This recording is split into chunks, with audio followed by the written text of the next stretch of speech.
शब्द शक्ति शब्दों के अर्थ का बोध कराने वाली शक्ति या क्षमता को शब्द शक्ति कहते हैं। शब्दों से निकलने वाले अर्थ के द्वारा ही हम कहने वाले की बात के तात्पर्य को ठीक ढंग से समझ पाते हैं। तो प्रत्येक शब्द के अंदर अपने अर्थ को प्रकट करने की शक्ति होती है। इसी शक्ति या क्षमता को शब्द शक्ति कहते हैं। शब्द शक्ति के 3 भेद माने गए हैं।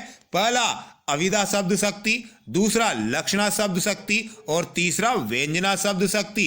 अविदा शब्द शक्ति के अंतर्गत बात को सीधे तरीके से कहा जाता है और कही हुई बात को पढ़ते ही वाचन करते ही उसका मुख्य अर्थ वाच्यार्थ समझ में आ जाता है। तो अविदा शब्द शक्ति में वाच्यार्थ को ग्रहण किया जाता है। लक्षणा शब्द शक्ति में लक्ष्य करके लक्षणों के आधार पर बात कही जाती है और इसमें लक्ष्यार्थ को ग्रहण किया जाता है।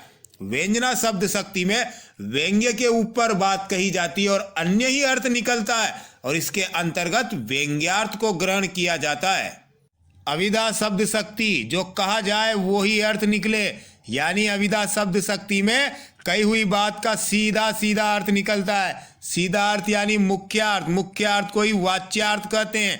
तो अविदा शब्द शक्ति में बात को एकदम सीधे तरीके से कहा जाता है। सीधी बात यानी डायरेक्टली बात को कहा जाता है। उदाहरण देखिए, राम माँ को बहुत प्यारा है। इस पंक्ति को पढ़ते ही अर्थ समझ में आ जाएगा कि राम नाम का जो लड़का है वो अपनी माँ को बहुत प्यारा है। इसको पढ़ते ही इसका मुख्य अर्थ तुरंत समझ में आ गया। तो अविदा शब्द शक्ति में बात को एकदम सीधे तरीके से कहा जाता है और पढ़ते ही अर्थ समझ में आ जाता है, यानी मुख्यार्थ समझ में आ जाता है। राहुल पटना गया है, पढ़ते ही अर्थ समझ में आ जाएगा।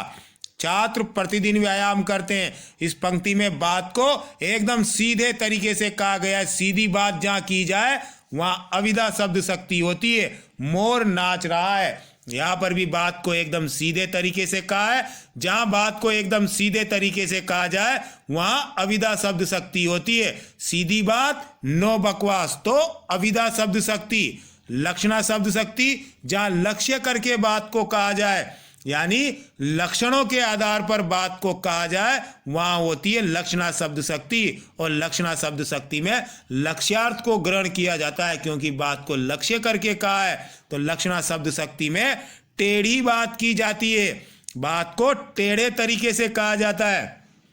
सीधी बात को थोड़ा टेढ़े तरीके से कह दिया तो लक्षणा शब्द शक्ति हो गई। उदाहरण देखिए, राम माँ की आंखों का तारा है। अविदा शब्द शक्ति में हमने सीधे सीधे कहा था कि राम माँ को बहुत प्यारा है। उसी बात को यहाँ थोड़े टेढ़े तरीके से कह दिया, आंखों का तारा है। अब आंखों का तारा होना लक्षणों के आधार पर किसके लिए कहते हैं?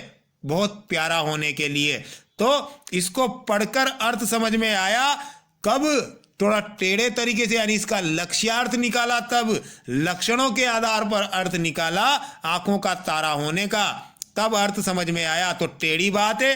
राजस्थान वीर है, यहाँ थोड़े टेढ़े तरीके से बात कही क्योंकि राजस्थान स्थान है, वीर हो नहीं सकता, यानी यहाँ पर राजस्थान के निवासियों के लिए वीर शब्द कहा गया है। लाल पगड़ी आ रही है, लाल पगड़ी जो शब्द है वो किसके लिए लक्षणों के आधार पर चल निकला है? पुलिस के लिए। तो कहा जा रहा है लाल पगड़ी आ रही है, थोड़े टेढ़े तरीके से कहा तो लक्षणा शब्द शक्ति। सीधे तरीके से कहते हैं कि पुलिस आ रही है तो अविदा शब्द शक्ति होती। गंगा पर गांव है, अब गंगा नदी है, नदी पर गांव कैसे हो सकता है? इसका तात्पर्य गंगा के आसपास, गंगा के प्रवाह क्षेत्र में, गंगा के किनारे पर गांव है। तो बात को थोड़ा टेढ़े तरीके से कहा तो लक्षणा शब्द शक्ति होगी। जहां पर टेढ़े तरीके से बात की जाए, टेढ़ी बात की जाए, वहां पर लक्षणा शब्द शक्ति होती है। व्यंजना शब्द शक्ति जहां कही हुई बात का अन्य ही अर्थ निकले, यानी अविदा शब्द शक्ति में सीधा अर्थ था, लक्षणा शब्द शक्ति में लक्षणों के आधार पर लक्ष्यार्थ था और व्यंजना शब्द शक्ति में तीसरा अर्थ निकलता है। कहने का मतलब व्यंग्यार्थ निकलता है, यानी व्यंजना शब्द शक्ति में व्यंग्य में बात कही जाती है। कटाक्ष, कमेंट, ताना मारते हुए बात को कहा जाता है। जैसे राम ने कहा रात के 10 बज गए।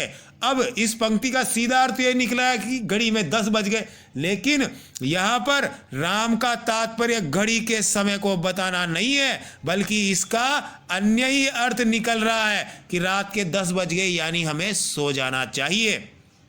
मजदूर ने कहा 5 बज गए साहब। यहाँ पर मजदूर अपने मालिक को समय नहीं बता रहा, बल्कि वह कहना चाह रहा है कि 5 बज गए, यानी दिन अस्त मजदूर मस्त, यानी अब बाकी काम कल होगा।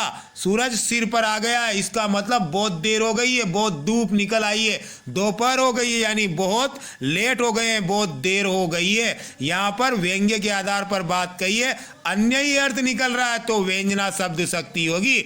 माने कहा बेटी बादल हो रहे हैं, इसका मतलब ये नहीं कि घर की सारी बाल्टियां बर्तन लाके आंगन में रख दो, बारिश के पानी से भर जाएगी। व्यंजना में अन्य ही अर्थ निकलेगा। कहने का मतलब माँ कहना चाहती है बेटी बादल हो गए, यानी जो कपड़े बाहर सूख रहे उनको उतार लो और बाहर नहीं जाना, वरना गीले हो जाओगे तो तबीयत खराब हो सकती है। तो व्यंजना शब्द शक्ति में तीसरा ही अर्थ निकलता है, अन्य अर्थ निकलता है। शब्द शक्ति को समझना पड़ेगा, मुंह फाड़ कर देखने से शब्द शक्ति समझ में नहीं आएगी।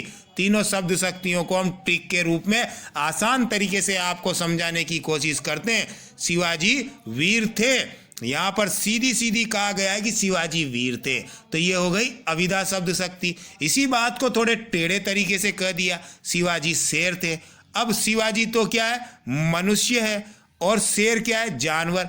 तो एक व्यक्ति को, मनुष्य को जानवर कैसे बता सकते हैं? यहाँ पर शिवाजी वीर थे और शेर भी अपनी वीरता के लिए प्रसिद्ध है, जंगल का राजा होता है। तो दोनों में जो समानता है, लक्षणों के आधार पर शेर वीर के लिए प्रयोग किया जाता है। तो शिवाजी वीर थे, सीधी बात कही तो अविधा शब्द शक्ति, टेढ़े तरीके से कहा शिवाजी शेर थे तो लक्षणा शब्द शक्ति। अब सुबह हो गई है, बात सिर्फ इतनी सी कही है, इस बात का सीधा सा अर्थ यही निकल रहा है सुबह हो गई, लेकिन कही हुई बात का बहुत बड़ा अर्थ निकले। बात अगर देखा जाए तो व्यंजना में कुछ नहीं कहा गया है, लेकिन कही हुई बात का बहुत अर्थ निकलता है, वहां व्यंजना होती है। सुबह हो गई मतलब सुबह हो गई, कब तक बिस्तरों में पड़े रहोगे, उठने का समय हो गया, अब तो उठ जाओ, यानी इसका अन्य ही अर्थ निकला, तो व्यंजना शब्द शक्ति होगी। पुलिस को देखते ही चोर भाग गया, सीधी सीधी बात कही है। इसी बात को थोड़े टेढ़े तरीके से कह देते, पुलिस को देखते ही चोर 9-2-11 हो गया। 9-2-11 होना यानी लक्षणों के आधार पर बात कही, भाग जाने के लिए तो लक्षणा शब्द शक्ति होगी। सीधी बात अविधा शब्द शक्ति, टेढ़ी बात लक्षणा शब्द शक्ति। नाच न जाने आंगन टेढ़ा, यहाँ पर ये सीधी बात नहीं करेगी भाई नाचना तो आता नहीं और थोड़ा आंगन टेढ़ा है इसलिए नाचना नहीं आ रहा, बल्कि खुद को काम नहीं आता और कमी दूसरे में बता रहे हैं। तो यहाँ पर तीसरा ही अर्थ निकला, वहां व्यंजना शब्द शक्ति होगी। अब एक बात ध्यान रखना, जहां पर भी मुहावरे आ जाए, मुहावरे, वहां लक्षणा शब्द शक्ति होती है, और जहां पर लोकोक्ति आ जाए वहां व्यंजना शब्द शक्ति होती है। ट्रिक के रूप में याद रखना। वीडियो अच्छी लगे तो दोस्तों वीडियो को लाइक और शेयर जरूर कीजिएगा, और हमारे YouTube चैनल हिंदी अकेडमी को सब्सक्राइब जरूर करें।